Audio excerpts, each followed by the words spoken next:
This is the song that should have came out not in 1998, but in 1988 off the Skyscraper album with Vi and Billy Sheehan and Greg Bassan. Like, this is what I expected when Skyscraper came out.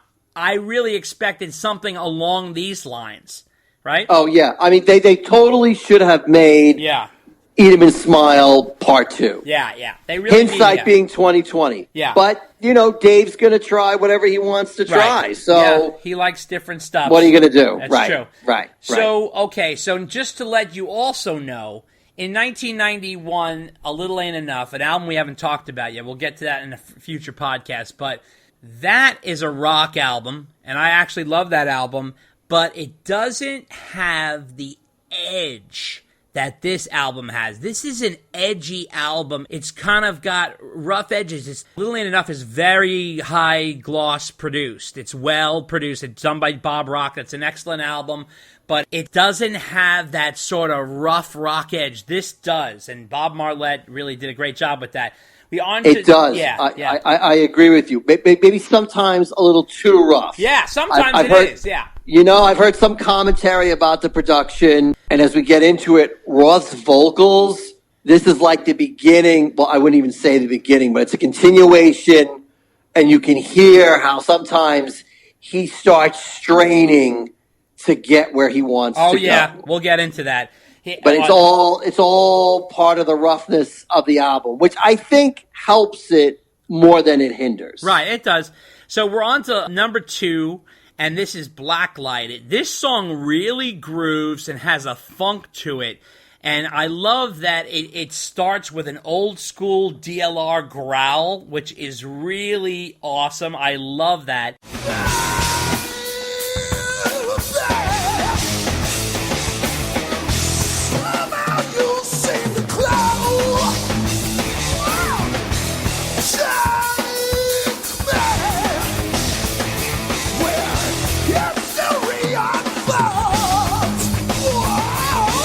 This is a full-on romp, and the chorus is a little bit weak. It grows on you after a while.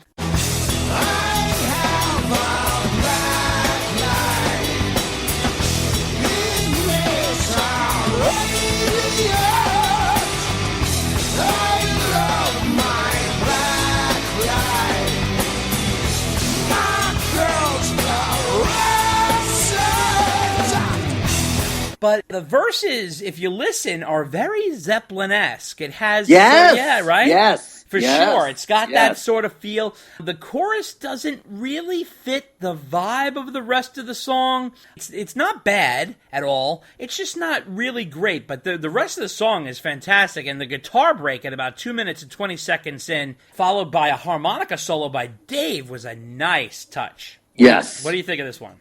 Yeah, like this second song in, this is like a great 1-2 punch, the first two songs. Oh, yeah. By now, I remember hearing this and I'm like, oh, yeah, I am all in. Right. I am fully invested in this album. This is an easy album to like. You don't have to listen to it like 5 or 10 times to appreciate it. It's very, I don't want to say candy. There is some substance. There is some meat to the album. Right. But it's like good pasta fazool, Dave. It's very easy to digest. That's right. It's delicious, that's right. and you don't have to like look for the flavors in there. It's just it goes down so nice. That's so true. that is right, and you're only in the second song. That's so, right. Yeah, that's right. Totally. And by the way, this is probably Dave's one of his longest albums. 14 songs, right? I mean, that's pretty long for Dave. Yeah, it clocks in at over 50 minutes. Yeah. Yeah. So the album is longer in length, but a lot of the songs are like old school Van Halen. Yeah. They're only about like most of them are only about 3 minutes in length. Right. So actually, it's the slower acoustic-y kind of ones that actually tend to be longer. That's true. But it's not like so long that you're like, oh my gosh, not when at is this all. album going to end? No, it's not like I that. never feel like that way when I listen to the album. That's true. Now, the third song, Counterblast, I love the opening guitar effect here. It's very fun and playful. I also like the breaks in between the verses with the kind of chunka guitar there, which is a lot of fun.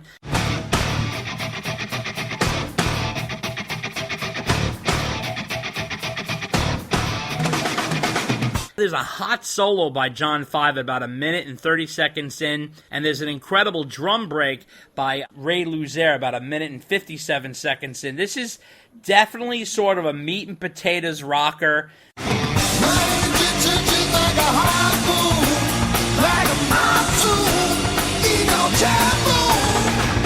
Kind of a connective tissue for the album. Still very strong and upbeat. What do you think of Counterblast, Dave? Musically great. Yeah. Lyrically, Dave is trying way too hard to be relevant. Yeah. With all the internet references and the chat room and all that. And it's like, Dave, you're trying way too hard to relate to the young people. Absolutely. But aside from that, I agree with you. Musically, it's rock solid. You're on the third John 5 song. And he's just killing it. And obviously, Bob Marlette is definitely helping with the songwriting and getting the best song he can. So it's not just John playing well. He's playing well with the song, and the song works. Absolutely. And we are on to number 4, which is Lose the Dress, Keep the Shoes. A Roth title if I ever heard one. And he's got a few doozies on this album that is like, oh, that's a Roth title if I ever heard one. So this is a total Roth song. It's got a thick driving bass and a groove that really adds some sunshine in with the guitar. And David Lee Roth, he's kind of doing his talk singing a little bit here. I respect your intellect, more impressive still are your sporting skills. I detect integrity and self-respect. Lose the dress, keep the shoes. The music plays like it has the potential to go a little more commercial, but the lyrics and vocal performance go in a different direction. Again, the chorus is a little bit weak. It needs to be a little more hooky. And also, I felt the song could have been a little longer.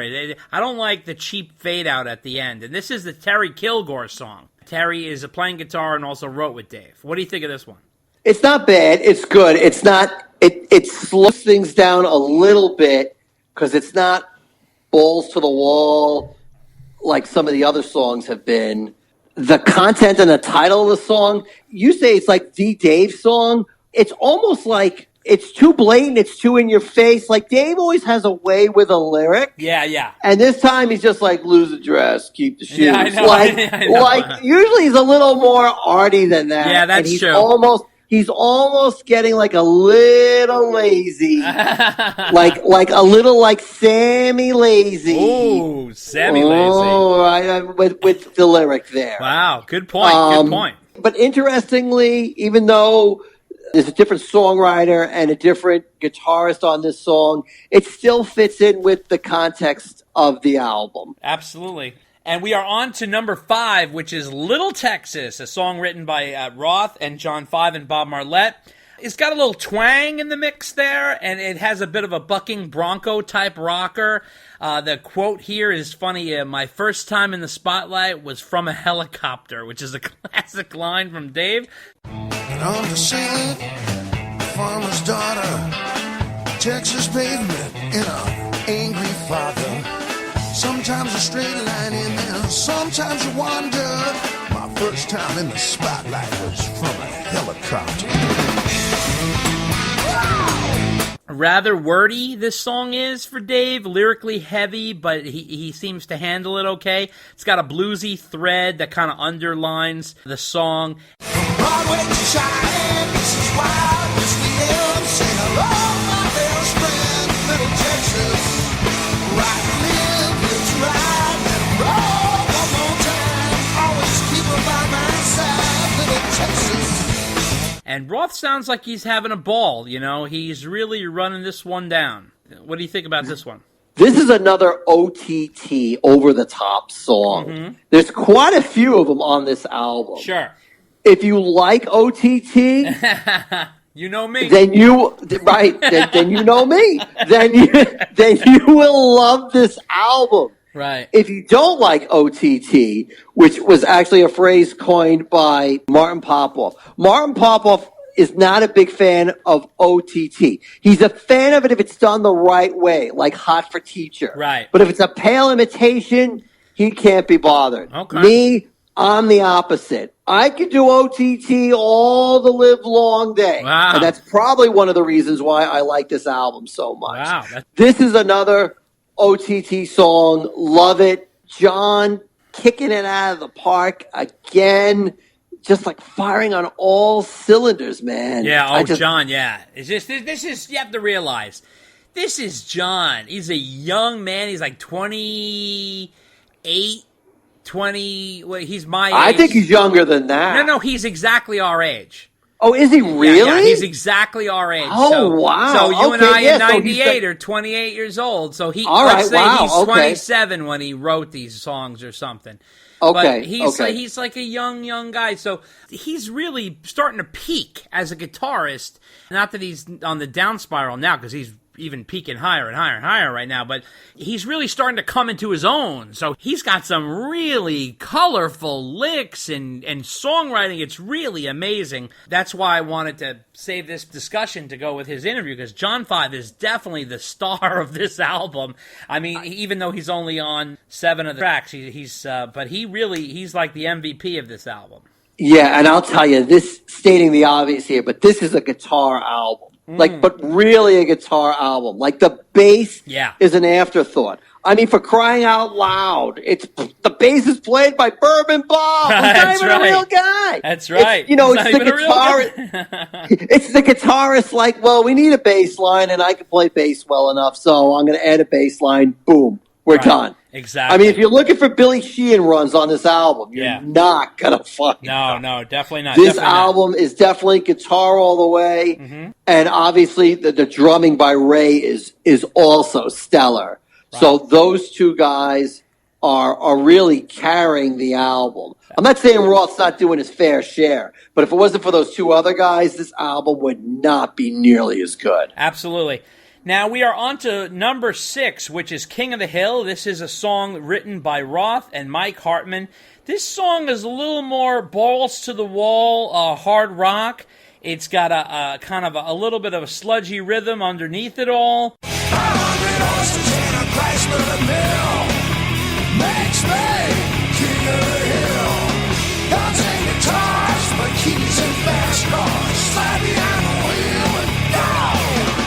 This is another solid-bodied song. There's a lot of crazy Eddie Van Halen-like guitar soloing going on here. The hook really sucks you in, and it's also part of the Slam Dunk single. So, like Dave said, it's sort of I think they considered that like a double A-sided single, if I remember. You might be right now that you say that. Yeah. That does ring a bell. Because I remember the cover had like both names on it. It was like they had Slam Dunk and King of the Hill on there. So, what do you make of this one, Dave? Oh, Mike Hartman, what a great talent.